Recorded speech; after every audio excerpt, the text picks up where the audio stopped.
What's up, you guys? Welcome back to the Street Parking Podcast. On this episode, we have a very, very special guest, somebody who is in town, a member of ours, an OG, Jess Schulz, who you might know on Instagram as Suffer with Friends. You probably participated in one of her challenges or fundraising events, Miles for Mental Health, or the Why Suffer Alone challenge. Both of those things are hers that she runs. If you purchase a necklace, yes, I probably just messed up my microphone, but if you purchase one of the Street Parking key necklaces, actually some of that money goes towards some of the fundraising efforts for everything that she does. And it's all about mental health. And she has such a strong message about all of that, and where community is so important and talking about mental health is so important, and how she's used fitness and, quite honestly, chosen some really difficult things to do in her own personal journey to overcome the stuff that she's gone through. So Jess Schulz was at the infamous summer camp in 2019. She was one of our camp counselors for Team Wall Walk. So if you're Team Wall Walk. So if you're on one of those teams, or you've been with us for that long, she's super OG, and we're just so I'm so excited that I don't know if I could be considered OG. I feel like OG is like the 2017, like the first 700 people. So it depends on who you ask. We technically consider OG somebody who did join in the first year, which I know you were outside of that. But I mean, at this point, if you were a camp counselor at summer camp, that's pretty legit. That's coming out of your mouth, not mine. So it's like when people call me a CrossFit OG, I'm like, but you are. But like, I don't consider myself, because I consider like the Nicole, Annie, Ava to be that. Okay, I can see that. So it depends on who you ask. Right. But yeah, so you live in Philadelphia. In South Jersey, so Haddonfield, but it's like 10 minutes outside of Philly. Okay, cool. And I was talking to you before we started, and I know normally on these podcasts, it's like, let's get to know who you are and what you do for work and all of that stuff. But we know each other pretty well. Yeah. More than I know most of our members, and we've had like, unfortunately for you, and stuff like that. We've had phone conversations. We interact quite a bit. And so I just wanted to dive in because your message is so important. That I don't want to lose people on the telling of your like childhood story. Not that it's not important, but you know what I'm saying. Yes. So the very first question that I want to ask you, and it's okay because we can ask it again at the end once you've had some time to like think about it as we've talked. If you could like say one thing about what you wish people knew when it comes to mental health, and you only had one thing that you could say, what would you want people to know, or how would you want them to think of it differently? Those are two different things. Okay, you can answer both of them. I think something that people probably don't want to hear, but I have found truthful for me and my, sorry, Salvi, for me and my experiences, is that sometimes asking for help doesn't get easier. And sometimes you may be asking for help for something, and you've gotten really good at asking for particular help for that, and then something else comes along and you have to learn how to ask for help again. Can you give me an example of what either that's looked like for in your life, or ways that you've seen that play out? Like where somebody gets really good at it, asking for help for a certain thing, and then... Yeah, so I think everyone has their own version of experiencing depressive feelings or anxious feelings, anxious thoughts. And so I kind of recognized that throughout growing up, I kind of had that. And then it would just like completely turn off and I'd be fine. And then in my late 20s, it started coming back a lot more frequently, especially during around 2019. And I tell it all the time. I had that really horrible depressive episode that lasted for 3 weeks in June, leading up to my 30th birthday. And it was the worst experience I've ever had, because at that point I had gone to therapy. I had learned to ask for help. And I started coming up with Nikki likes to call it, the different tools in my toolbox. So like, Nikki is one of your best friends. Yes, I work out with. She's in lots of your videos. Yes, we work out together Mondays and Wednesdays. Okay. And it'd be like asking people to hang out, making plans, making sure you're talking.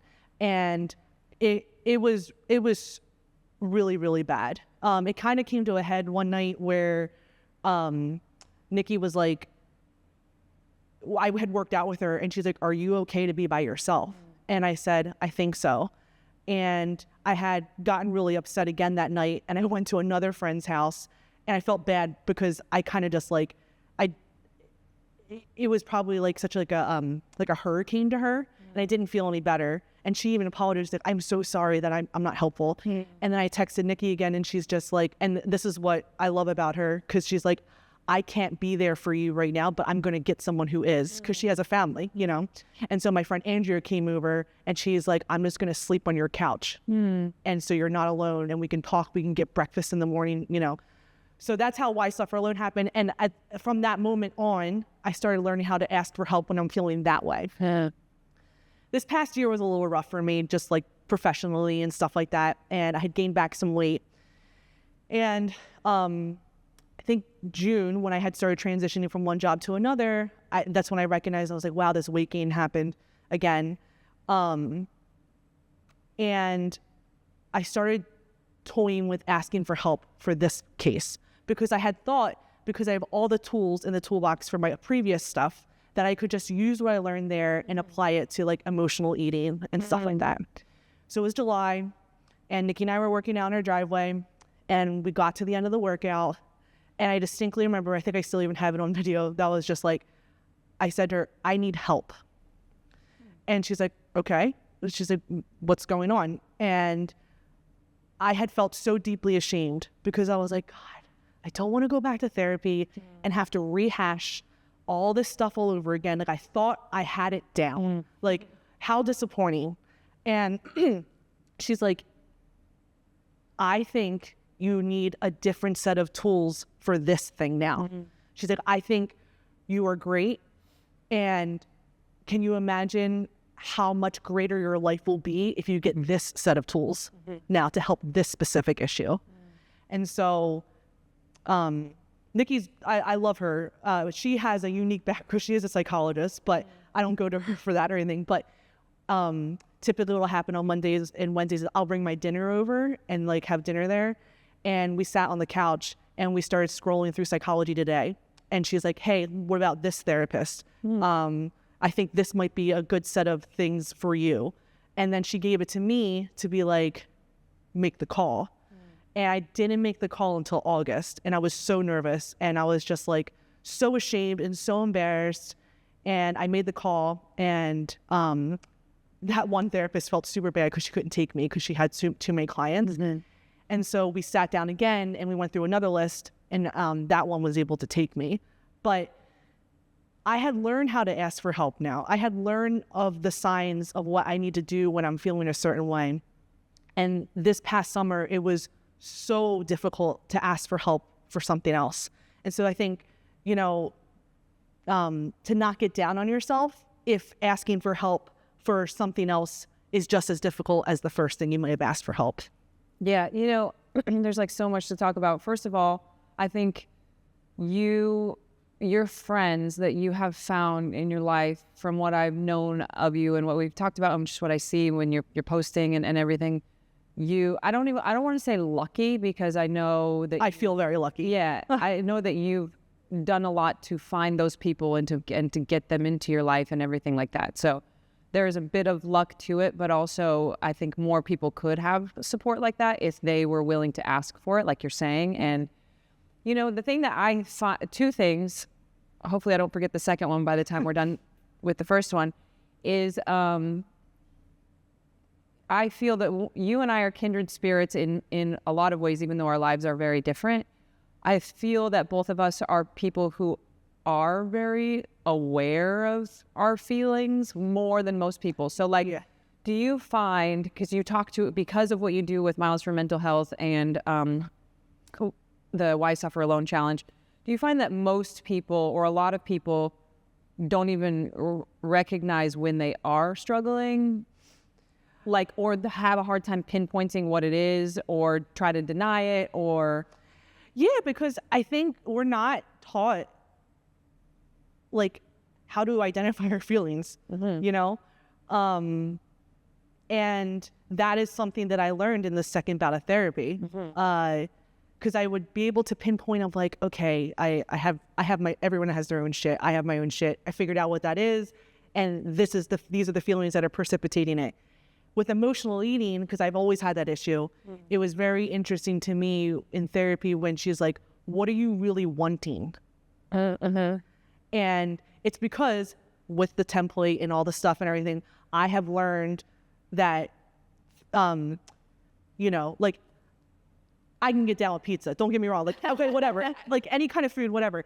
But I feel like, you know, I probably shouldn't be having an entire pizza at one time kind of thing, right?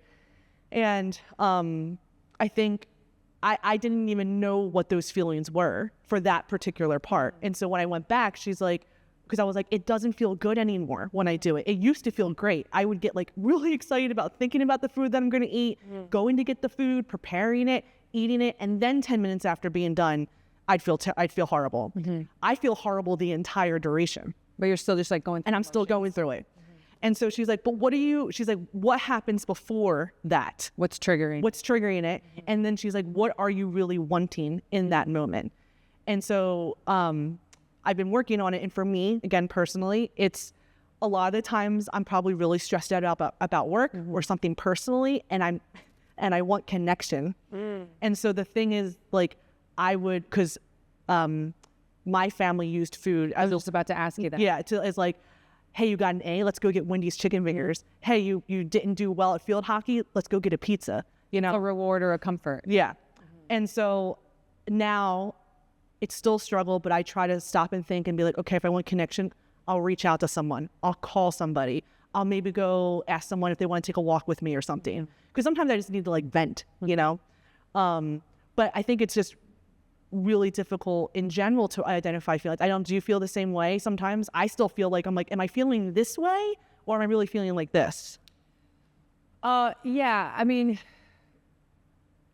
yes, it is difficult to find the root, I think, a lot of times for people. And I've been posting lately about that Julian and I and our family, we've been having some stuff. And so I've been going to therapy. We've been going to therapy together. I went to this like 2-week, I hate to call it a treatment facility because I sound like I was in a padded room, which I definitely wasn't. It was like cabins in Kentucky. Okay. So, but so much of it does boil down to like stuff that like, whether it's big stuff, which a lot of people have, or just little things when you were a kid. It doesn't have to be some major little trauma. Yeah. The little T traumas. And that tie back to like, why am I this way? Why when I get stressed, which is a trigger for almost everybody to do something weird, right? Yeah. Why is my stress response this? And where yours is eating, mine is like work, or like try to be perfect or whatever. I always say, because I don't relate to the food thing as much because my family, I have 5 siblings and our food was very boring. Like we very rarely went out. Right. My mom was not the best cook. There were so many of us that we very rarely had like just excess around to eat. We had plenty of food. Yes. But like there was not a lot of leftovers, even when there were desserts and things like that. Right. Like we all got our portion and then it was gone because there was 8 of us. And so I never associated food with that kind of connection like you do. Right. And I can eat very boring forever and never like, it doesn't bother me at all. Yeah. But I do other stuff and everybody has their stuff that they do, and it is hard to like go all the way and figure out like where did this start and why do I do this and all of that. So but getting back to asking for help, you first have to recognize that what you're doing is a problem, which takes people a while. Like usually it has to get to like you have to become a certain level of unhealthy, or I have to like I'm doing so much and I'm like missing out on my kids' lives. You have to have this like aha moment. Yeah. And usually, because we all have so many distractions now, most of us get to a pretty bad spot before that aha moment happens. Do you find that to be true, like with the people that you talk to? Yeah, I think like what you said too of like, I feel my emotions very deeply, which stinks sometimes. I don't know if you feel that way because I'm just like, oh, why can't I just be like less sensitive or whatever? I'm very, but yeah, I think it honestly just gets to a point that people just might get sick of it. They're like, okay, we're back here again. I think it has to, for me, it was very jarring. It was a very jarring experience of being like, so there's this great article in The Cut, and it's called, is The Cut online? Yes. Thing? Okay. I think it's called like, I am not very much in love with being alive. And I read that right when that thing in 2019 happened, because that's when it was published 2 months beforehand. And I was like, no one has ever been able to articulate how I've been feeling my entire life.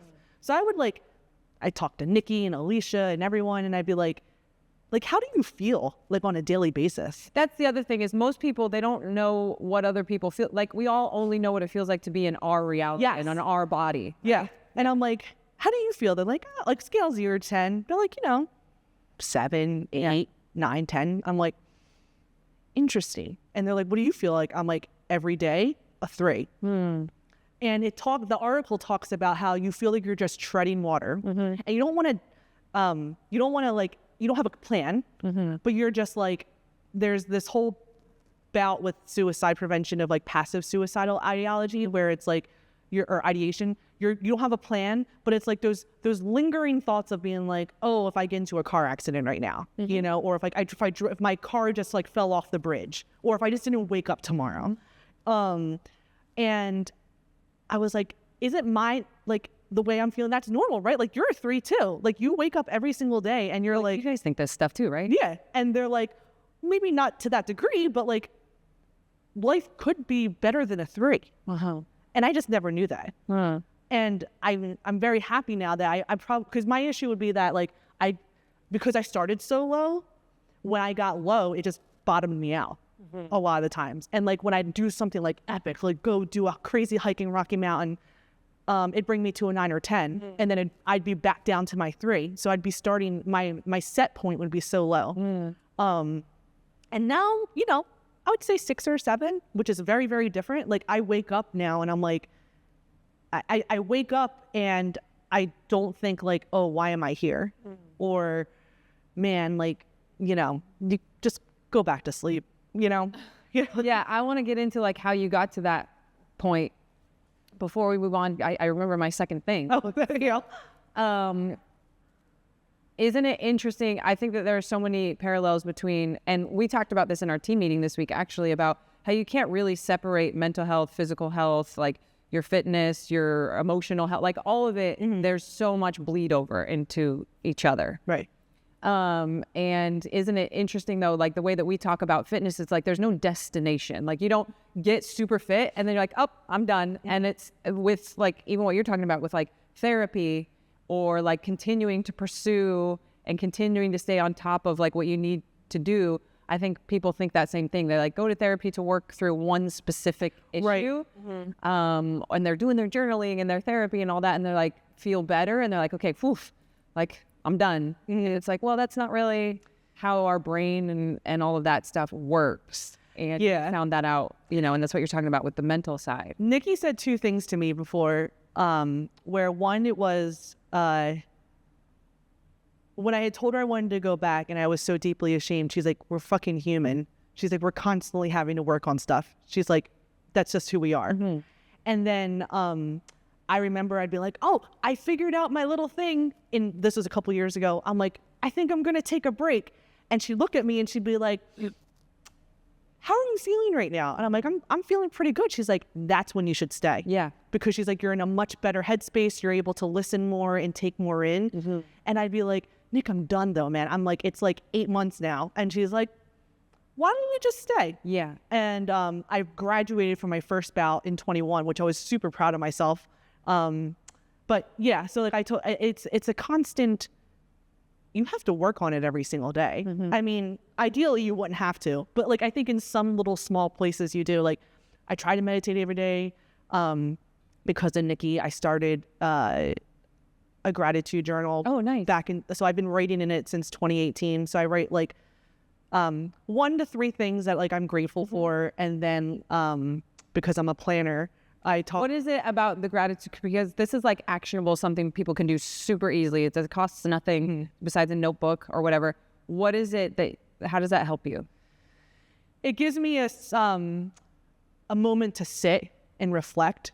And especially if I'm like having a really difficult day, I'm like, something good happened today though. And it helps me not get completely overwhelmed with like, I had a really bad day at work or something. Like, And only look for the negative. I'm only looking for the negative. Like a little spiral. Yeah, because I'm like, I worked out with someone today. I got to see a friend. Like that's really cool, and we got to talk and everything.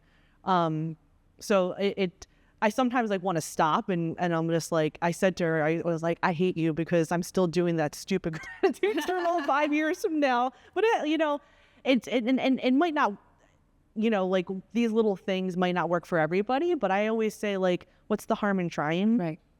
Yeah. Okay. So you do the gratitude journal. Sorry, I cut you off. No, you're for fine. your stuff that you.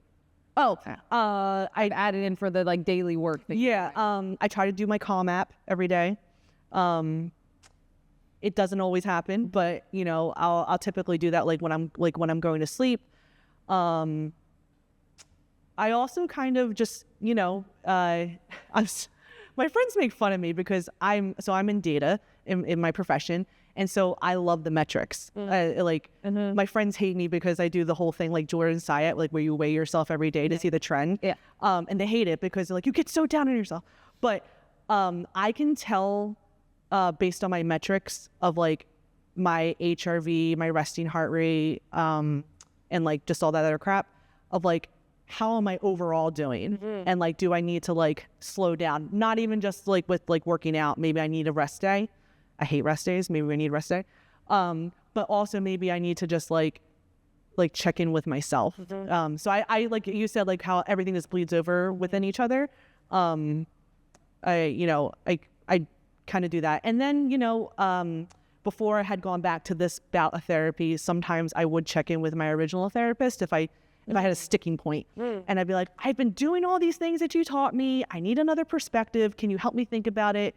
And I'm very, and I also have to recognize, I also have to recognize that it's a place of privilege to be able to get therapy. For sure. So like my last therapist was free. Because I had great insurance, and then when I got, I don't have insurance, so I had to stop that. But there's, I don't know if you care for me to mention this, but there's this thing called Open Path Collective, and you pay like a membership fee, and you can, I think it's like a one-time membership fee, but then your therapy sessions, depending if you're an individual or a couple, are $30 to $60. So it tries to make it a little bit more affordable, and like 100%.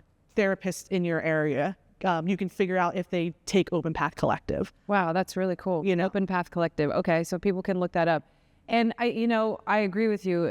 Julian and I talk about it all the time because we've spent an exorbitant amount of money on therapy in the last 7 months, and then we actually did some couples therapy when we lived in California as well, and it's expensive. Yeah. And there are definitely less expensive alternatives, but I think even like what you're saying, just starting with like a gratitude journal, it's not going to fix everything, obviously. But even like I know talking to Bill and Cariana who do the Sisyphus Gauntlet for us, the between the ears stuff, just journaling in general. Because for me, I am, and you can see this in my Instagram captions, kind of like I just love to write things out. Like I have to get them out of me. And I'm more comfortable writing things or typing things than talking about it. And sometimes you just want to get things out. And Julian and I are different in that I'm like you, where I feel all the feelings, and I probably give my emotions too much weight. Yes. Like I let it take an entire day from me if I'm like sad about something. Same. Where he is more of like, and this is more common with men. I'm assuming, where they just deny all their feelings, and they're just like, nope, I'm fine. Everything's fine. It's fine. And he's a distractor. Like he'll distract himself with being super busy or just being random. Like, he was out buying a friggin' popcorn machine today. I'm going to come back just for the popcorn machine. And I think that's, people can either like dissociate or like deny what's going on, or they like let it take them down the river, Yeah. And I'm definitely like floating down the river of my emotions and letting them control me probably too much a lot of times. Yeah. And I think I catastrophize Oh, same. a lot. Like sometimes I say Nikki, but she'll we'll be done a workout and like I'll be having a really bad day, and like she knows when I'm having a bad day if I don't come in immediately and talk. Well, I don't talk to them immediately. I talk to Winnie, their dog, first, and then I talk to them. But like if I don't really say anything to them, I'm not joking around, and then like we get into the garage and then we start talking, and when things get very overwhelming for me, I immediately catastrophize and it's like everything is shitty. And she'll like say, she's like, no. She's like, it's this one part and it's a very small part and that is really crappy right now. Everything else is, she's like, this doesn't mean you go eat the whole pizza. This doesn't mean that you sleep in till 10 tomorrow. She's like, it's okay. And she's like, you're allowed to have these bits and pieces be shitty. And like, it's okay that you feel this way. Yeah. Actually. What was I going to say? How do you, because something that I even struggle with, and I'm assuming a lot of people struggle with this, when you are having bad days, like when you were in that really dark place in 2019 or more recently, how do you still show up to their house? Like, because you're talking about, sounds like you probably don't really want to go over and you definitely don't want to talk to anyone. Yeah.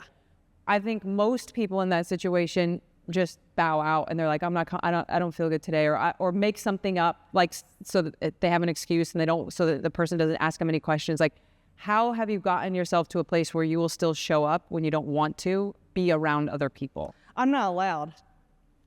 So they know that. They'll call you out. Yes. So like originally it would be, I would bail on Nikki. I even bail on Alicia. It depends on the person, because sometimes, so that's something else that like just in general with like mental health, I feel like when you are open about it with people, you have to recognize that every person is going to handle it differently. Right. And so like sometimes people want to just give you your space and that's their version and that's okay. And then other people are like, no, like, just whatever. Like you don't have to work out, just come over. So I think I tried to bail on Nikki a few times before, and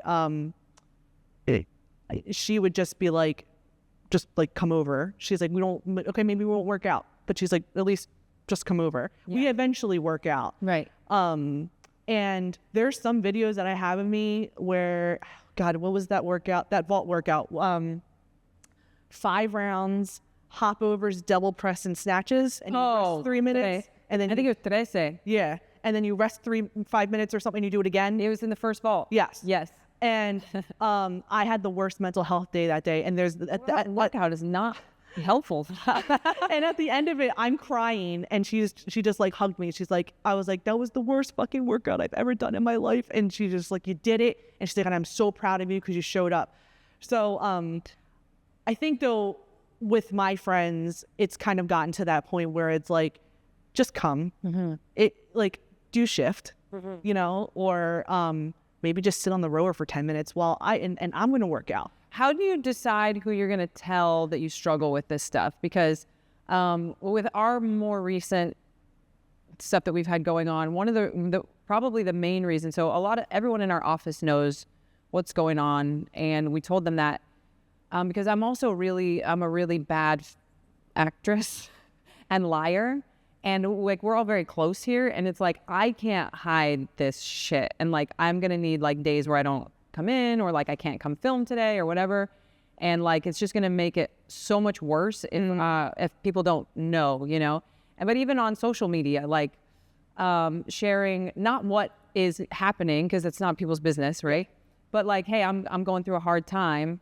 I feel like it is helpful actually, because most people are very sensitive to that, and they want to support you, or they want to give you your space, or whatever it is. How do you decide who you tell that you struggle with this stuff? Trial and error. I say it a lot, and I don't like. You will tell someone, and it will be a mistake. Yeah, and that's and that's happened, and that happens, and that's okay. And it's not of any like person's fault. It's just that maybe that person doesn't have the bandwidth to be able to help you at the moment. And that's okay.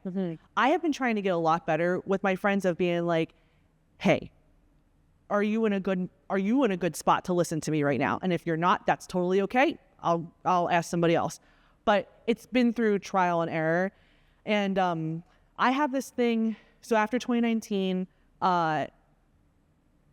I remember laying in bed crying, and I had written out in the text, I need help, to 5 different people, and I couldn't send it because I was so ashamed. And ever since then, I have this thing called a stop sign group. So I have 7 people shoved into the group. It's never to be used, only in this specific case. And so I said, hi guys, sorry, you're a part of this group, unfortunately for you, but I feel safe enough to say this to you. I was like, if I ever in a place where I need help and I can't feel like I can't ask for it, I will send a stop sign emoji. And then that relieves me of the pressure of having to ask for help. And then they will all work together to figure out who can get there. Wow. So everybody needs a stop sign group. Yeah, and like and like that's like the most extreme case. Right. You know, the workouts in general, we all end up just like talking to each other at the end and just like checking in with each other. I used to do this thing at the beginning of Suffer with Friends called Check In with Friends. Because I just think it's so important. Peer relationships, as I call it in research, or your friendships are still valuable. And as we become adults, they become less valuable because we just don't have enough time to spend on them. And that's like not a bad thing. We have other things that take up space in our lives, but you know, like loneliness is a huge thing. And one of the biggest, like, I think they call it like the social determinants of your health is your relationships. Yeah, like if you read or watch any of the stuff about the blue zones, research that they did where it's like there's like 7 places in the world where people, there's more people that live to be over 100 than average. And all of those places, they found relationships to be like such a big part of their culture, wherever it was. You want to just feel like connected, you know what I mean? And, but I know like I'm going off on tangents, but yeah, it's like trial and error. And then I will, like, I think everyone knows that like I struggle sometimes. I just won't go into a lot of detail with like a lot of people. Right. You know, just because it's like, sometimes I go back and forth with like how much I share, and I'm like, God, am I like, for lack of a better word, like trauma porning myself? Do you know what I mean? Yes. And I've actually talked about that a lot with my friends recently, and I was just like, I don't know, like, am I asking for help, or am I like seeking attention? Yeah. Or like, why am I rehashing the same thing of like, okay, this happened to me, and but it's like, it's not all of me. That's something else. Like one of my friends, I remember my friend Selena told me when I was very much starting to like tell people, and she's like, you have to remember that the depressive thoughts or the anxious feelings that you have are not you. They're like a small part of you, but they're not all of you, you know? How did you start therapy? Like, how old were you? What was the driving factor for that? So it was 2018, I think it was. Okay, so it wasn't long before that 2019 situation. Okay. So what happened was I was at work, and I remember I got this like super like tightness in my chest, and I think I was stressed, and I just didn't like, I was like, what the hell is happening right now? I've never experienced this. Almost like just like really bad anxiety. Okay. And I called my PCP, and I was just like, I don't know what's going on. By the way, PCP was not her drug dealer. It's primary care physician. Sorry. My primary care physician. I called my dealer, and they were like, and we'll be right there. I was like, I have this really, like, you know, tightness in my chest. And, so actually, what ended up happening before then is I went to hike Mount Tammany like 6 months beforehand in North Jersey. Okay. Fell down. Alicia and I were 400 meters away from the car. I fell and I split my knee open. Ooh. We went to the hospital. They gave me Keflex. What's that? It was like our super duper antibiotic. Okay. And I was supposed to go out to dinner with friends that night, and I didn't. I like stayed home because I started like disassociating. I had like these crazy thoughts happening. I was gonna say, did you start like hallucinating? Like not hallucinating, but I was just like, I can't be here. Like just all these like crazy things. And then I found out that was like when I had gone to therapy, she's like, that's a very, very like rare side effect of that. So I don't take it anymore. So I had like I hadn't started talking about it. And I remember I talked to Alicia and she's like, you just completely like shut off from me. And I had started that's when I started opening up. And I was like, I've been thinking about therapy. That happened. 2018 happened, had the anxiety thing. And I called my PCP and she was just like, here are some lists of, if you want a list of therapists in your network, she's like, call me back. She's like, and I also want you to call me back just so that I know you're okay. That happened. And I had told Alicia and she's like, 6 months ago, you told me that you were going to look into therapy. And she's like, you just got to look into it. And she was really, really supportive about it. And then that March, something else happened where I just had like all the feelings.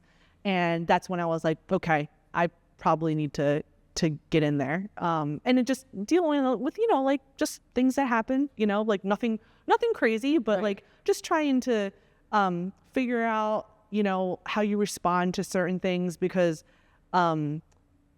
it's funny. It's like how a situation can happen when you're an adult that has no relevance to when you were a kid, but it still brings up like those similar feelings. Absolutely. And that's a lot of the stuff that they talked about when I went to Kentucky at the Bridge to Recovery is what it's called, is they did a lot of like inner child, like going back stuff. Okay. You don't have to say this because it's very personal, but I had to do that in therapy.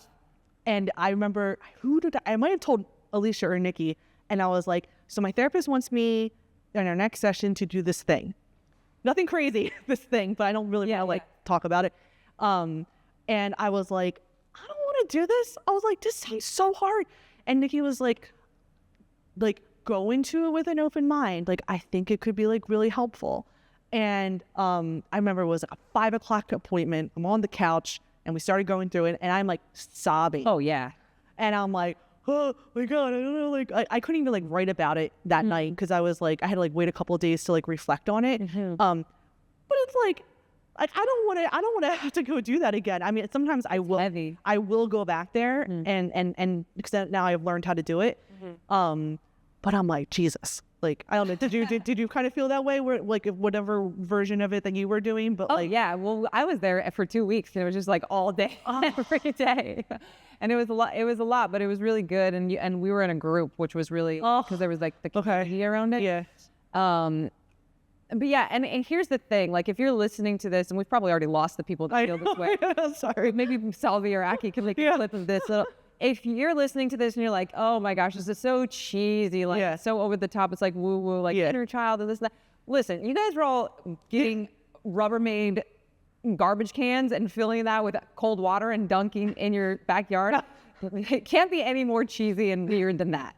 So, I mean, there's just so much value to it. But yeah, I think there's a lot of stigma around that. There's a lot of like, what's that going to do? I just need to fix my problem that I have right now. I don't need to look at like, Yeah. And it was crazy because most of the people in our group were like, like my childhood was fine. Like and then they start telling their story and you're like, that's not, like that's not normal or whatever. But again, like nobody knows what their experience, and it doesn't have to be something big. It's just like some weird thing happened when you're little and you interpreted it a certain way, and all of a sudden you change course as a 7-year-old of how you see the world, and it could be something small that was completely unintentional and everything that just for some reason gave you a warped sense of reality or whatever. Yeah. And like, I mean, that's probably why I didn't go to therapy for so long, is because I was like, you want me to like talk about how I'm feeling and you want me to like sit there and reflect on it? I'm like, and then how the hell am I supposed to change anything? It happened, Right. I'm like, it's pointless. This is totally pointless. I don't know why I even want to do this, but I'm glad I did that. I think that kind of I finally started maybe in the last like year and a half, believe like I'm worth it. Yeah.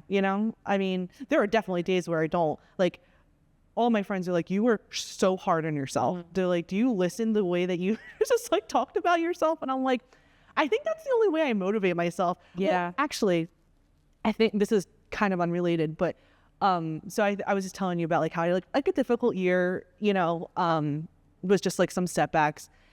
And I think I realized this entire year, and it's going to sound very cheesy, but I have hated myself through everything. So it would be like, okay, you're just going to do this thing, but you're a piece of shit. And like, you're going to prove to yourself you're not a piece of shit by doing it.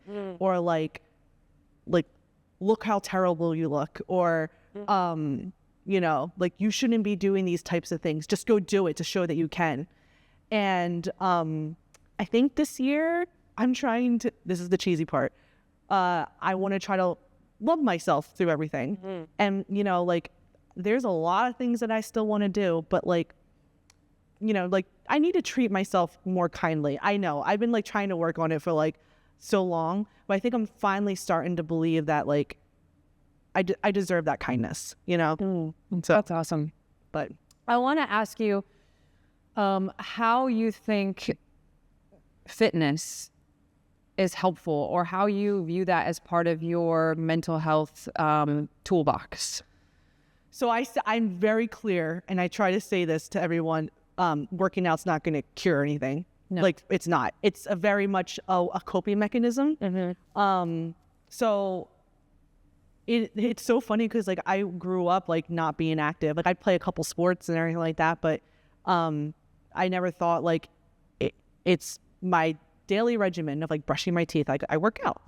But I think it's twofold. One, it's, you know, like, showing up for myself.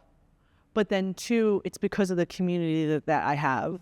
And so it helps me feel connected. Even like, there are some times, I don't know if you've ever experienced it, but like when you're feeling like really down or something or stressed out, working out is so much more difficult because like you can't, like, I feel like my mental capacity is just about, man, I'm like really stressed out right now. I can't be here in this moment. That's why I love hiking so much, is because you have to be present, because for me, I'm a klutz and I'm going to like fall and like trip over something. But I think it's a great tool to have in your toolkit. You know, besides the whole like benefits that it brings to your physical health and everything. Right. You know? Right. Because there's definitely, they've shown the like increased dopamine and like all that stuff that can be associated and the endorphins and all of that. And obviously the more physically healthy we are, the more healthy our brain is. Like, it's all connected and everything. For me, the type of training that we do, like CrossFit or street parking, the high intensity training, has always had a meditative component, because what else are you going to be thinking about besides not, like, literally not dying? Yeah. And so I really liked that for its all, but like you're saying, it can also, it's not going to fix your problems, but it can be very meditative. The other thing that I really like about showing up, and especially you see this within the street parking community, because so many people work out alone. If I still care about myself enough to like go do this workout, it shows me like, okay, I'm still, as soon as, and this is for me personally, because I love working out. If I don't want to work out and that goes on for days, that's a marker for me of like, this, you're not in the good place. Because normally this would be something that you would look forward to doing. And it would show. Carolina Stone, who used to work for us, she said something really cool a while ago. She said it's a form of self-respect to show up and still take care of yourself, similar to like brushing your teeth or showering, like all of that. And the more of those things that start to kind of slip, you're like, I'm not even taking care of myself anymore. Completely agree. And I know, like, for people who struggle with food, it can start a cycle, whether the like eating comes first or the missing a workout comes first, but they start to like, well, I missed my workout, so I might as well, or I already ate this pizza, so what's the point of working out? And it can kind of spiral. And so holding on to that, and that's why we, you know, more than nothing is so important in our community, because it's like, well, just do something, even if it's like literally just to check the box, to say I still showed up, I still care about myself enough at least to do this. And then for me personally, and not everybody will identify with this, but even when I was pregnant or when I'm going through a really hard time, and Julian is the same way, if I'm struggling, he will push me to go work out and do something, because in that moment I feel like myself.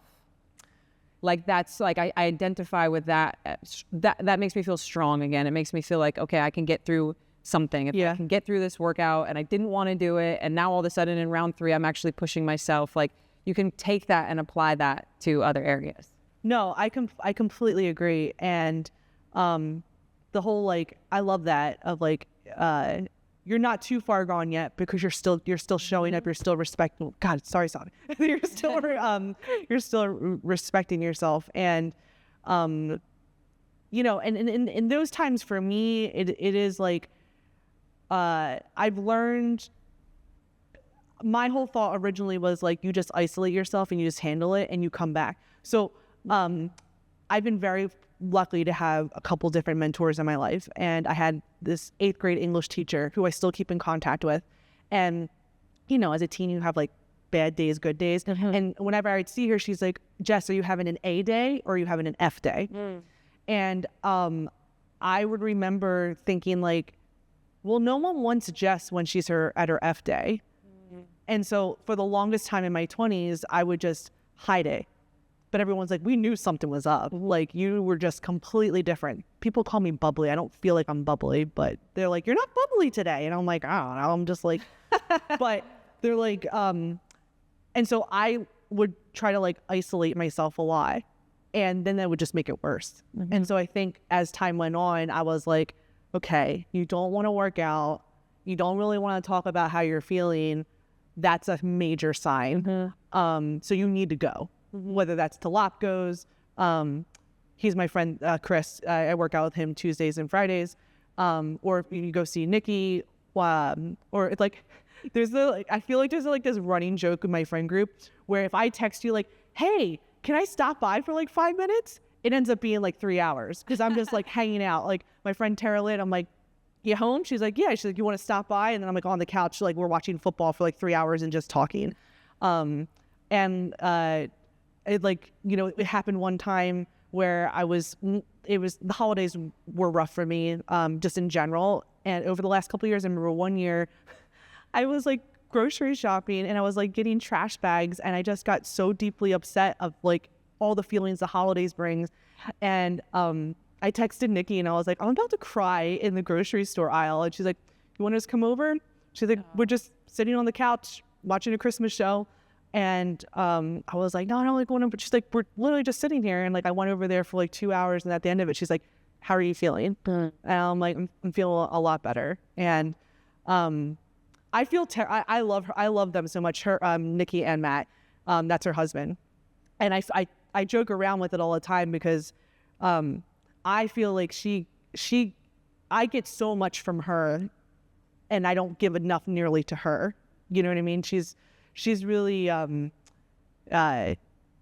she's been so upfront and like straight with me where, you know, like at the beginning where she's like, I want to be there for you, but she's like, sometimes I just can't. But she's like, that doesn't mean that I don't care about you and I don't. That's such a good friend because you know that if you're burdening her, she'll tell you. Yes. So you don't ever have to go into that cycle of yes, oh, like I'm too much, because she'll tell you. And that's awesome. So I think that's something that all of us can take away, because at some point, you know, if you have friends and siblings and people in your life, someone's going to, you know, hopefully reach out to you to support them. And I think that like takes the burden off of you of wondering, like, am I being too much right now? Yeah. I think that's great. I mean, the last like 7 months, Molly, you know, our friendship, like we're just like sisters. But even though there'll be times where I'm like, hey, sorry, I haven't talked to you for a few days. It's too much. Like, I don't want to keep bothering you with this. And she's like, oh my gosh, you know, Molly. Yeah. She's like, don't ever feel that. Yeah. And, but we all can feel that way. And it's one of the reasons I think people isolate themselves is because they just don't want to bother people. Like, everybody's so busy and has their own stuff, you know? And I like, cause you'll see that stuff on like social media with like the mental health organizations where it's like, someone would love to be there for you, you know? And it, like I said, it just takes some trial and error, and you can't, I used to take it to heart to be like, oh, like I messed up. And it's just, we're all people, we're all living our lives. We all have our crap going on. And sometimes you can't be there for somebody, but that doesn't mean they don't love you. And that doesn't mean they don't care about you. Like I was, you know, so, I mean, that stop sign group is super helpful, but even just like really meaning, American Foundation for Suicide Prevention has this thing called How Are You Really has this thing that says, how are you really? And, you know, if someone were to come up to you, you know, and be like, oh, how are you? I'm very dependent on the person. You're not going to tell them. I'll like give the barista, I'll be like, I'm having a really bad day, actually. And they're like, oh. Like the drive-through in Starbucks? Yeah. But like, you know, just I think it's just, we could all just, listening. The thing that I think people struggle with too is like, let's just say, if you were to go to someone and be like, I'm struggling right now, people don't know what to do with that. Yeah, a lot of people are very uncomfortable. And I get it because it's scary. But a lot of I say this with a preface of like, suicide does happen. Sometimes it will happen, you know what I mean? Yeah, but like, sometimes people just want someone to listen so that they don't feel alone. One of the things I learned in therapy is like, my therapist was like, oh, you want the under the blanket friend, which sounds really weird. But I was like, what's the under the blanket friend? She's like, there's this like comic where the friend is sitting on the couch and they have a blanket on them. And the other friend is like, the one friend that's under the blanket is like super sad. And the friend comes and she's like, you want to go to a movie? And she's like, no. She's like, you want to go out to eat? She's like, no. Do you want to, go play this? No.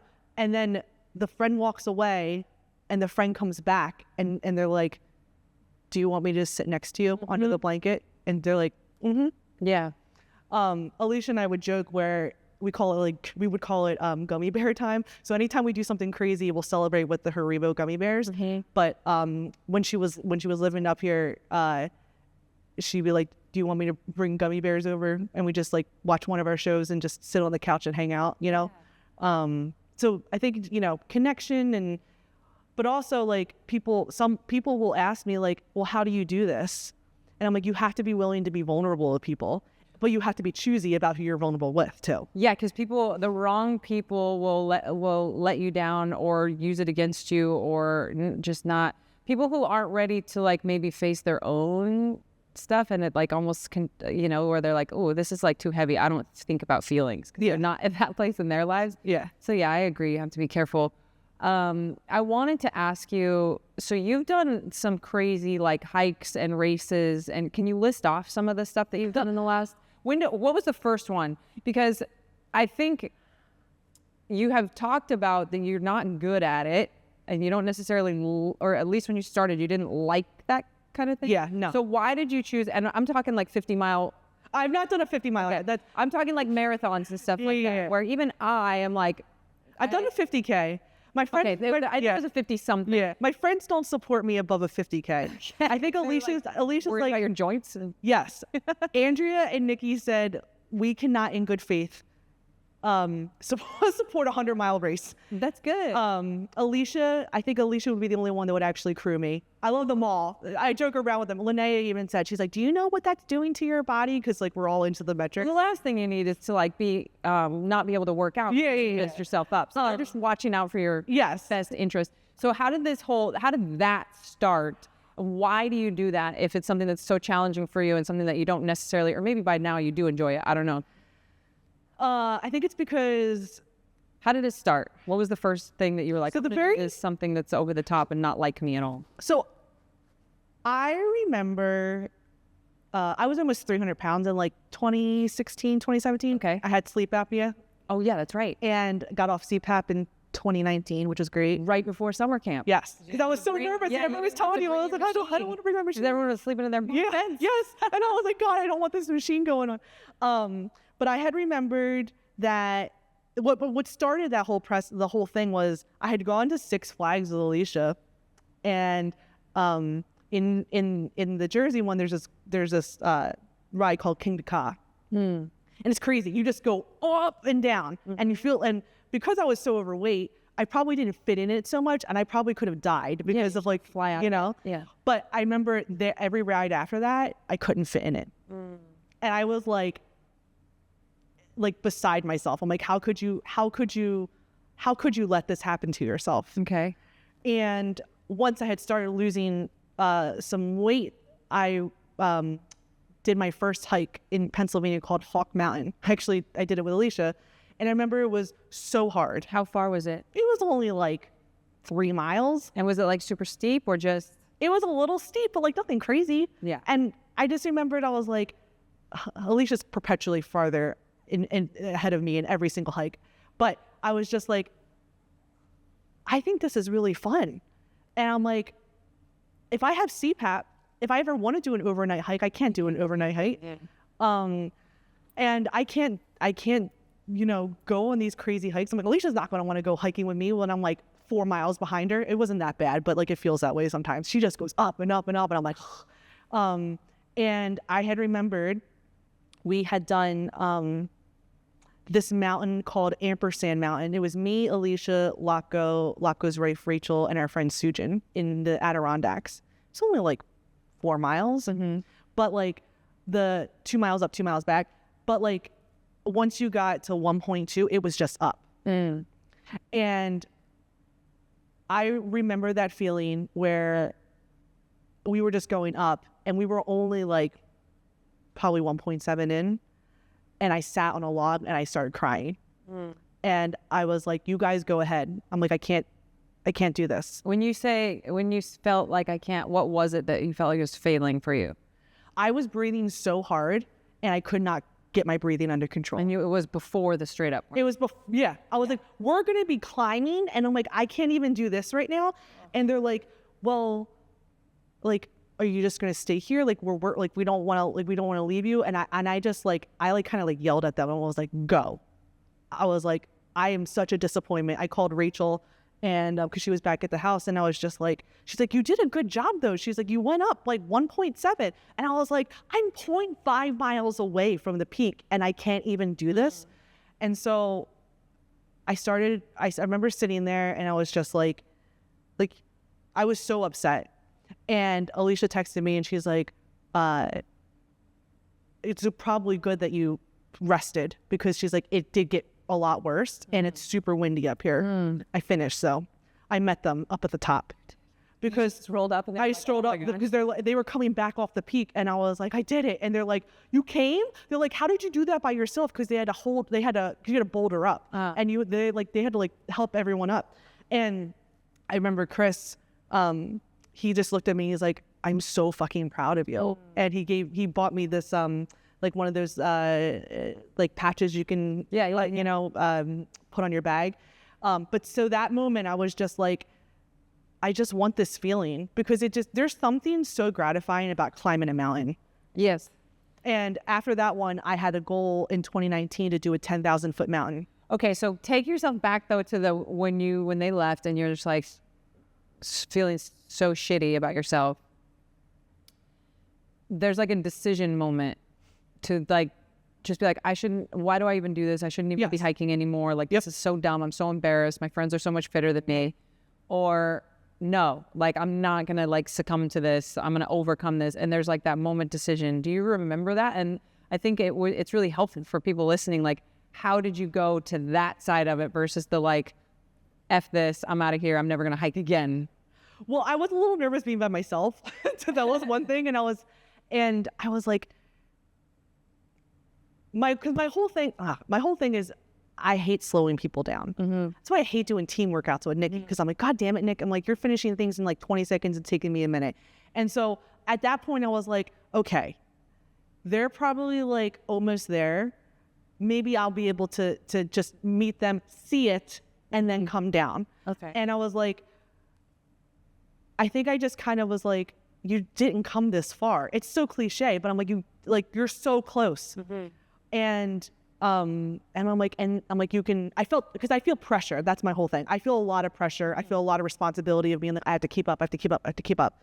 And anytime I'm hiking with friends, they're like, we don't care. We're just doing this together, But that's kind of where that turned around. And I remember that feeling, because I was like, I don't want this feeling ever again. Yeah.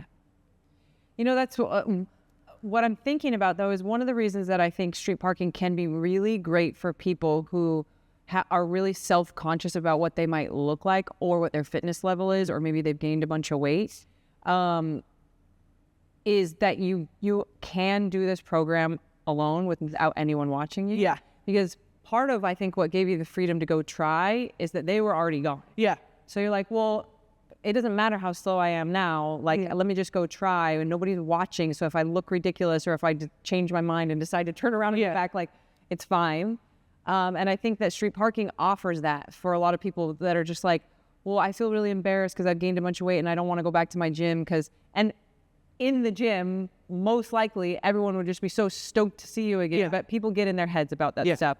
Or it's like, I don't know how to do these movements and I feel silly and I don't want people watching me, or I don't like how my body looks when I'm exercising, but I really want to train. Yeah. I think that it's a huge benefit where you have the community. You don't ever have to post a video of yourself or anything like that, but you can do the workouts and still, like, you know, interact with people if you want to. Yes, I completely agree. And so there's huge benefit in the way that you do it, where you go to work out with people. But I think also with that hike story, that's what that makes me think of, is you just needed them to stop looking at you. And I feel that way. It's not with fitness, but with other stuff. Like, just let me do my thing and like stop watching me, you know? Yeah. So that's really cool. Okay, so what else have you done? Because I know you've done a bunch of stuff. Like, what are some of the more difficult ones that you have completed? So, like, you know, on the East Coast, there's not a lot of height with the hiking, you know? So I remember I wrote in 2019, I want to hike a 10,000-foot mountain. And I think Alicia and I found like $60 flights to Denver. We got off the flight, went and did Manitou Incline 2 hours after being off the flight. And then the next day we went to Rocky Mountain to do, oh my God, it's one of the more popular hikes. But I was like, one, can I even sustain it because we're above elevation? It's so bad, you know. And then two, I was like, it's different terrain, you know. And I had remembered we got, because like the one part was like covered in ice, and it was like there was only one way to get up to the top, and so we still did it. I felt like I was on top of the world, and I was like 12-year-old Jess would have never done these things because I didn't think it was possible. No one ever considered me someone who could be, I'm not athletic. I'm clumsy, but like someone who could like work out and, or like do physical things for fun, you know? So, you know, we still do some crazy hikes. So Alicia and I went and did Reflection Canyon in Utah. It's a 50-mile dirt road you have to like four-wheel over to get into. So you're 50 miles away from like from anybody. And then it's a 16-mile hike, and everyone does it overnight because they like to, you know, so Alicia doesn't like to camp. So we did it all in one day. And we had to carry 4 liters of water with us because there's no, you know, it's the desert. There's no thing. And we came back, we started at 7 and we got back at 5. And people were like, oh, how was the overnight? We're like, oh, we just did it as a day hike. They're like, you did that as a day hike? So I've done that. I did the... How did you improve your fitness from I can't make it 3 miles to I'm doing 16 miles in one day? Like what... have you ever trained? Okay, so I know you trained more specifically and did some more stuff when you were preparing for your marathon. Yeah. But like with this hiking situation, like were you doing extra, like were you walking a lot or anything just to even be on your feet for that long? I think I'm just like, I walk a lot in general. Okay. But it's funny because I have a city pace, and Alicia will joke because I'll be doing like 16, 17 minute walking pace when we're like in New York. And then we call it the death march because I'm like doing like 25-minute miles when we're hiking. She's like, if this was the city, she's like, you'd be like 5 miles ahead of me now. Yeah. You know what I mean? But I do consider CrossFit street parking to be really good, like well-rounded fitness. And I'd ruck a little bit. And then I got into running for somehow. How did that happen? What was the first run that you did that you signed up for? Because there's a big difference for me, like in like beautiful nature. Like, let's go, you know, hike and kind of take our time for 25-minute mile. And then I'm gonna run on the road with a bunch of people, with a bunch of people watching me, and it's not like for beauty and nature. It's more like feels more pressure to like. Yeah, I've never ran. When I was in school, like when I was like a kid, you would have to do the 10 mile. Right? Yeah, we did it. Yeah. So I was so fat that I would have to walk it, and I never did it. I would always jog the straights, walk the curves, kind of thing. I hated gym. Yeah. It's funny because I'm still friends with some of my gym teachers on Facebook, and I'm like, look at me now. They're like, we knew you could do it, you know. But I had remembered Turkey Trot in 2014. I said like. I just tried to do some intervals and just tried to train for it at CrossFit Aspire at that time. And like a bunch of people at the gym did it. And I bet one of my friends, Lindsay and Brian, and I was like, I'll bet you a beer it's going to take me 50 minutes. And they're like, it's not going to take you 50 minutes, Jess. I had two of my friends, Mike, Matt, and Sandy, run it with me. And then they would run ahead of me and they would do squats and they'd wait for me and whatever that. Finish in 47 minutes. And I remember being like, I would love a day where I'm like, okay, I'm just going to go for a 5K and be able to do that in a half hour and call it a day. Because I've never been a runner. I was the stereotypical track and field person who did shot put and discus, and you go ask me to run a 400 as a warm up, I want to shoot myself. Right. You know, I'd be that person at CrossFit where they'd be like, go do a 400 warm up. And you're like, absolutely not. And I'll be like, oh, I got to go to the bathroom. You know, or like Alicia would be like, okay, we're going to go do an 800-meter jog with all these different like karaoke stuff. And I'm like, oh, my ankle hurts. I'm just going to go sit on the rower, you know? So I've been trying to get my 5K times different. And then I think I caught the Goggins bug, like listened to like a ritual thing. And Matt was telling me about it actually. And just being like, how far can you push yourself?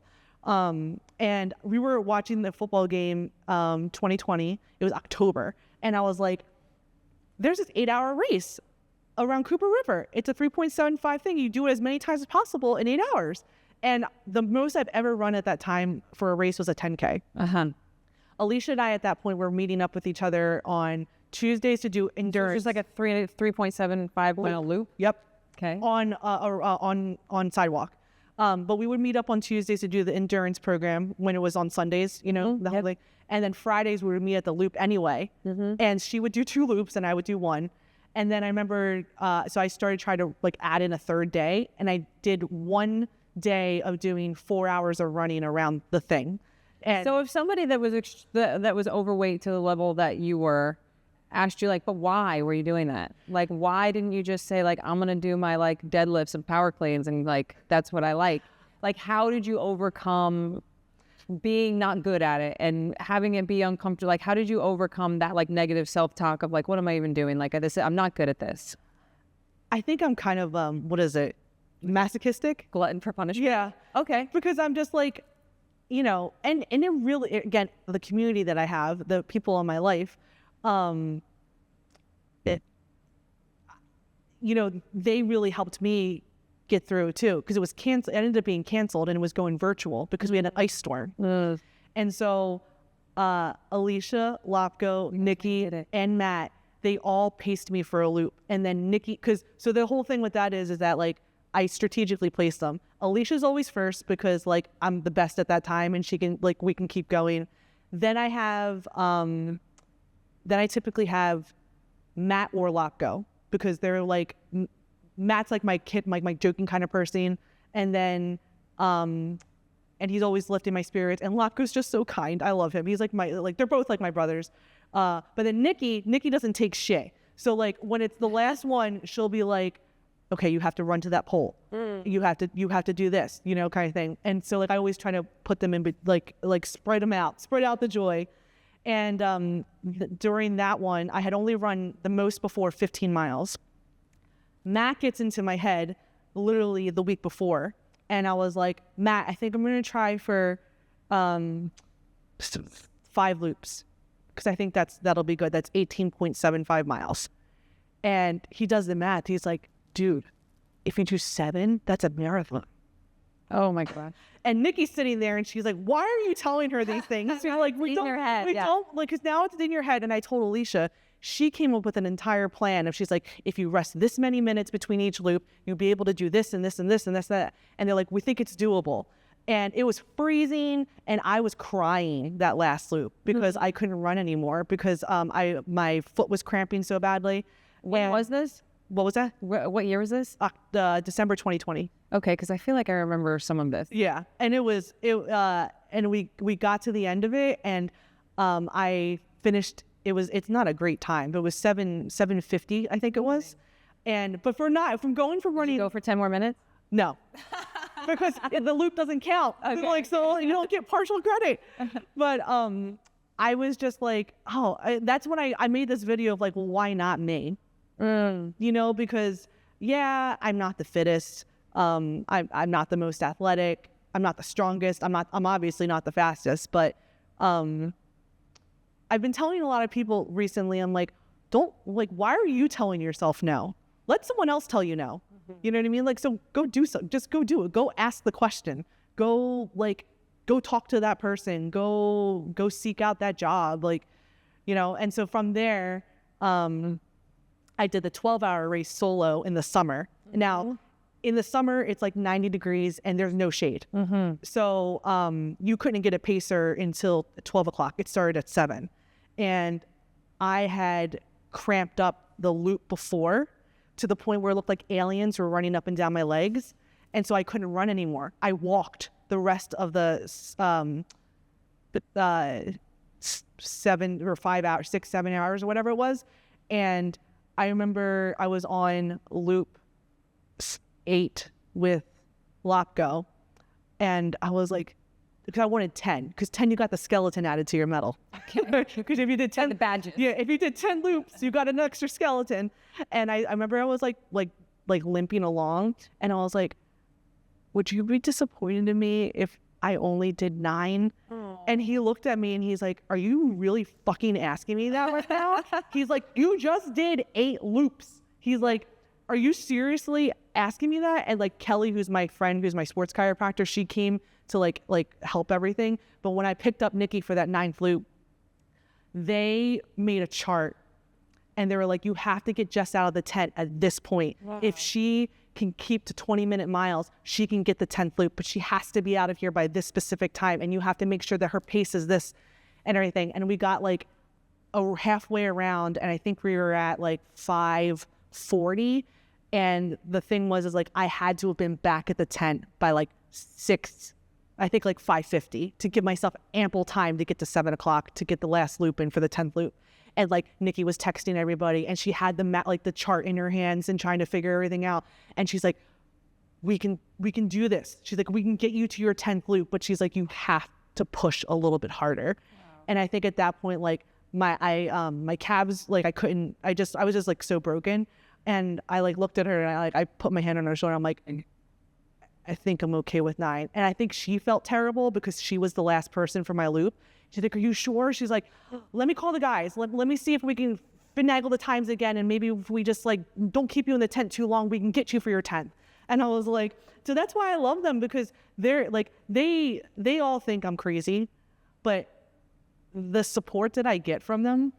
Yeah, that's what I was going to say. I think like one of the biggest takeaways from this episode is to both sides of the coin, find people in your life that like give you that type of push to keep going.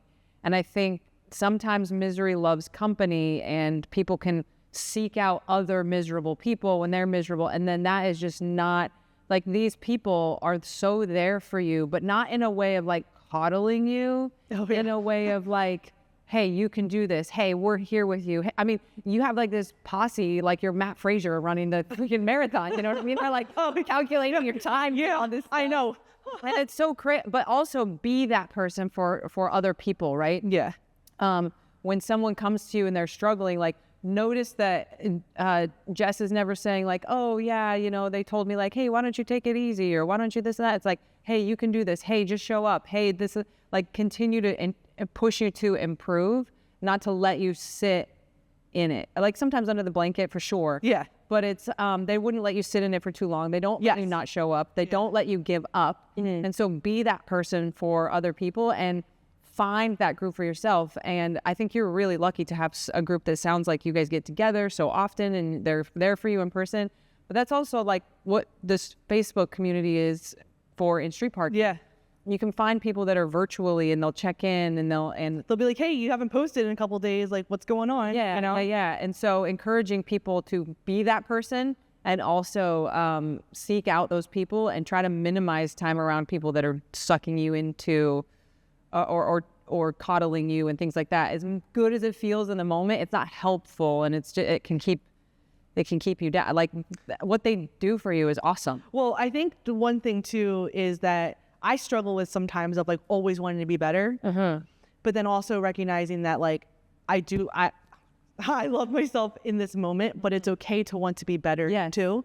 And I remember, so Matt and I were supposed to do the marathon together, actually, not like run it together. When I hit a certain time, when I hit a certain goal weight though that I want, I know how we feel about goal weights, but we're gonna do a marathon together. And I was telling him about like how I was struggling in like May, and he knows how well they all Nikki and Matt know in general like how difficult the holidays are for me. And he is like, what if you spent the rest of the year rewriting it for yourself? And he's like, the fall and winter are no longer things that you dread. He's like, what if you spent he's like, we work for Loopy, which is a 12-hour race because we do the teamwork version now. And he's like, and then August hits, and he's like, you actually do a marathon training program. And he's like, and you do a marathon. I've done marathon distances. I've never done like an actual marathon. Sign up, yeah. And he's like, and you prove to yourself that he's like you're the shit. Like you can do this. And I hated him because I was like, God damn it, Matt. Like you like it, and he's like, you like fitness bullied you into yes, yeah. And I was like, ah. And I remember I had gone down to their shore house in August, and I had done a 12-mile long run. And I was so upset with myself. And I was just like, it was terrible. I'm like, how am I going to run another 14 miles? And we're sitting there and we're just playing a game. And they both look at me and they're like, it was 12 miles. They're like, you're how many weeks into your training? What, you're 4 weeks? They're like, they also like give you reality. Yeah, they're like, why are you making a decision when you're only 4 weeks into your training? They're like, see how the half marathon goes in 2 weeks. And they're like, you're not making any decisions right now. And I love Matt because Matt's like, so you had a bad run. She's like, okay. He's like, do you think every run's going to be perfect? Nikki will say the same thing. Then, when like some things happened this fall, I was just like so into my head. Like that marathon was special to me because I learned how to rewrite the narrative that I was telling myself, where I got to the half point. I was really upset with myself because things just weren't going the way that I had planned. I had Andrea, Taylor, Terrelyn, and Lopko there, and they're like, we got your Gatorade, we got your pretzels, what's going on? What do you need from us? And I just said, like, I'm really upset, and I walked away. And I felt terrible because they had cowbells and they were doing all this thing. They're like, yeah. They were so happy. And then Alicia was like, I'm going to meet you at mile 15. He's like, the rest of them are going to 17. And so as I'm walking up the hill, I'm like, you don't deserve to be out here. You're an absolute piece of shit. Everyone is disappointed in you. Why are people like they're laughing at you right now? Not my friends, but like everyone else like is laughing at you. Like, why would you ever think that you could do this? And then in therapy, the recent bout, I've been working on just trying to rewrite that narrative. And they're like, she was just like, that tape you've been telling yourself doesn't have to stick with you for the rest of your life. And so that's when I was like, this is hard. Kelly told me it would be hard. Everyone told me it would be hard. Look at how many people that you have. Alicia ran up and down that marathon course with me. Like from mile 1, she ran the entire thing to just meet me at different places. Yeah. And then I saw Nikki at mile 10, and I was like so upset. And she's like, you're here, you're doing it.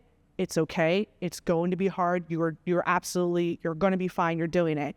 And I was like, everyone just wants me to do my best. And everyone is here to support me.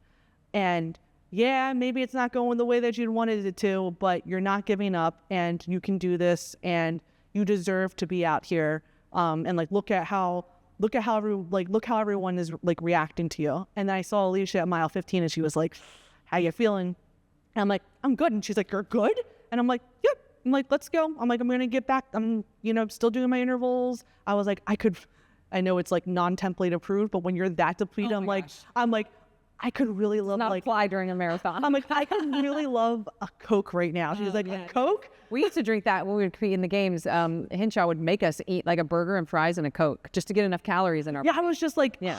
But what goes back to that whole thing of like how I'm just so lucky. Nikki and Matt's brother-in-law is like a 3.5-hour marathoner. He did Philly.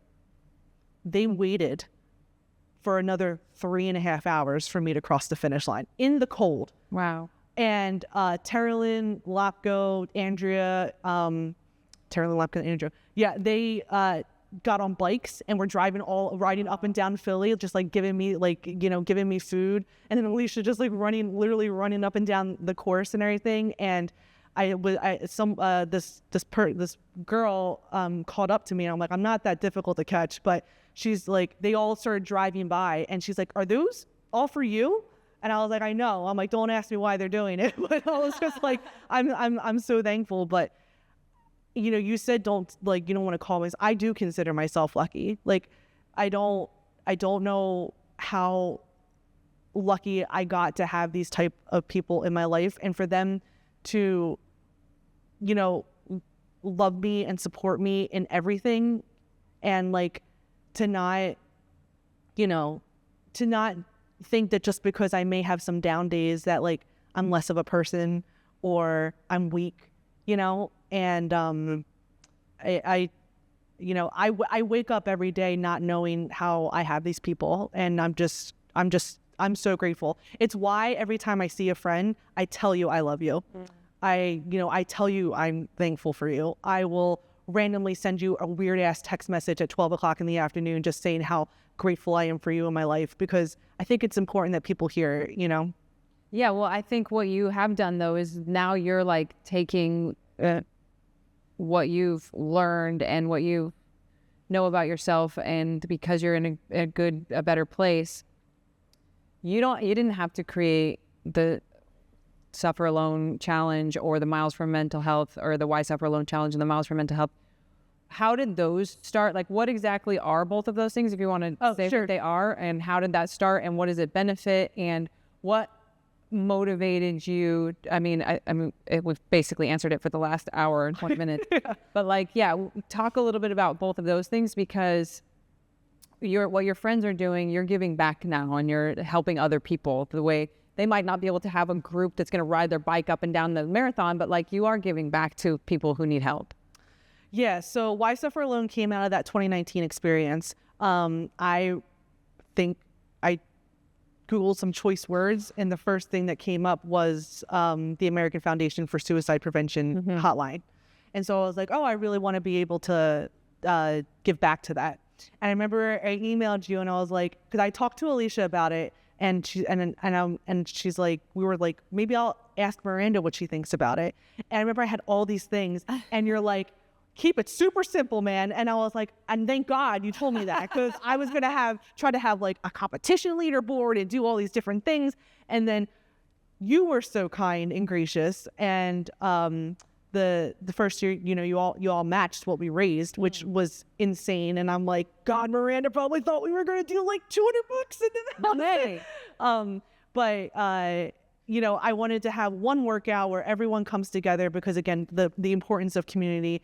And I try to really discuss about, just like suicide prevention. What are the signs of it? How can you be there for somebody? So we've been doing that since 2019. And it's one workout that happens in the third weekend of August. You've programmed the last couple of years, which I've been very thankful for. This last year's one was really mean. Yeah. But it has to be. Yes. Yeah. I mean, you're over there doing marathons. When you're like, when you email me and I send the screenshot. The first version that I sent you was like impossible. Yeah. I sent it to Matt and Nikki, and Matt's like, well, what does she mean by like, how badly do you want to hurt? But we've raised over $60,000 for the American Foundation for suicide prevention. Cool. And it's been really great, because like a lot of CrossFit gyms will get involved with it too. People will have meetups that weekend for street parking as well. And I will try to go to local gyms that hold it and like talk about it and like talk about the reason behind it. So that has kind of like, we have this gym in Missouri that rents out hold a football field, and they make it a big event. They have like 100 people do it like almost every year. And it's crazy. Nikki's sister coaches at a gym. She holds it up in Connecticut. Like, there's just tons of people. Miles for Mental Health came out of a whim. It was 2020. And I remember I was hanging out with Alicia, and I was like, I think I'd like to do this like Miles for Mental Health thing. It was before the pandemic started. And I remember, I think I just put it out there randomly. I got like this t-shirt made and everything. And we were doing it for To Write Love on Our Arms for the Between the Bells program. It was curriculum that's given to high schools to teach them like how to be there for people and everything. And we raised like $3,000 that first year. And my main goal was that I was worried that like, I was like, oh man, like I'm not gonna be able to see anybody. Remember I like was even texting you and I was like, oh, I don't know when I'm gonna see someone again. So I'm like, I need something to like keep my mind on something. And then in 2021, I found out about Active Minds, which I really love. I mean, To Write Love on Our Arms is great, but what I love about Active Minds is that they have college chapters and high school chapters, and they actively teach kids and youth and college students how to like actively listen and be there for somebody. Wow. And gives them the jargon of like how to like ask the certain types of questions. And they've been so supportive. They're like kind of like floored that like we're able to do this. So we've been raising for them since 21. We've raised over $20,000 so far. And that happens in March. So that's coming up soon. Yeah. So I start talking about it mid-February. We have a couple different things in the works right now. They're just like so thankful that we even do it. So they're trying to like help us out even more, which is really cool. But that one is it's kind of taking a life on its own because I get miles can be daunting in general. So sometimes people like say like, I'm going to do like 100 minutes, but you're not going to donate $100. Maybe you'll donate like $50 or something. Right. But typically it's like a 1-for-1. So if you do 5 miles, we'd ask you to donate $5. It goes directly to the site. I have apparel as well that will, you know, a portion of everything will be donated. But this year's tag, I have like people will sign up for like 100 miles, which is crazy because they're like real, like they're runners, like they do like 20-mile weeks or whatever. But I want to try to get volume this year. I want to try to get as many people as possible. And so every year I have a different tagline, and this year's it's one for all. And everyone can walk 1 mile in March. And so my goal is to get as many people as possible to commit to just do 1 mile and donate $1. Wow. To see how many people we can get involved, you know, and you don't have to walk. You could do it on the rower, stair climber, assault bike, a skier, you know, Peloton, riding your bike in general, treadmill, and swimming, you know, like we've had hiking, rucking. We've had so many different fitness freedom. Yes, we've had so many different variations. I was like, if you're moving and there's mileage attached to it, we'd love to have it. And you're doing it for a purpose, and you're like attaching, like at least thinking about, yeah, that's so cool. Yeah. So that starts in March. And people can find all of that information like on your Instagram, or what's the best way for them to see that? Yeah, I'm like not good at this stuff. So like it's always just on Instagram or the website sufferwithfriends.com. Like I don't have an email list. I know I probably should do that, but I'm a minimalist, so I like to just keep things like very compact and be like, you can find it on the website. It's easier. Or you can find it on Instagram. Maybe I won't show up in your feed, but maybe you'll hear about it from someone else, you know? So yeah, it's great. I always like to say though, because it's not me. The only reason any of these things have some semblance of success is because of the people that decide to do it. And I often think that I often think I don't really matter, and that like what I'm doing doesn't really matter because I'm not like this big thing. But it's on the days when someone will message me and be like, I've hidden my depression from my spouse for the last 10 years. I finally sat down with them and talked to them about it. Or I've decided to finally go get therapy. Or, you know, I finally decided that maybe I need to get medication too. Like, I think that's so cool that people are feeling empowered, that it's okay to ask for help, and that, again, you might have to ask for it a couple different times before you get the help that you need, but it's still awesome that you're doing that. Yeah, I remember when we talked about who we were going to have come be camp counselors back in, you know, I think we reached out to you probably late 2018, early 2019 about that, and just who you've been in our community. The fitness industry in general is like overpopulated with the same character over and over and over again. And people can look at them and be motivated by them, or, they're superheroes or whatever. But the way that you inspire people to keep going against, all odds, or they see things that they struggle with, and you do too, but here you are over here doing or marathons and helping other people. And yes, like, everyone has their good days and bad days, and you went through a period even just this last year, like you said, where you didn't even want to come here because you were worried that I was gonna care, or that you had gained your weight back. And it's like, no, that's real. And that's what people need to see.